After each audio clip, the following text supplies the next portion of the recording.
করে ক্লাস ও পরীক্ষা বর্জনের ঘোষণা দিয়েছে।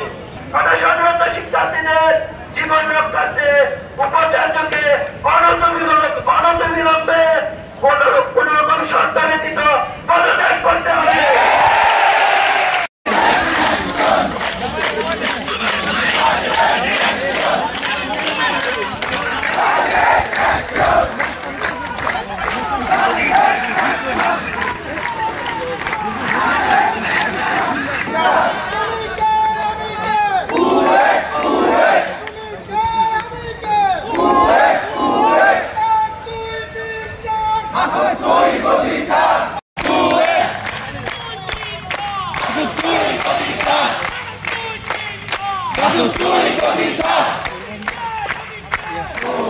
Tuh,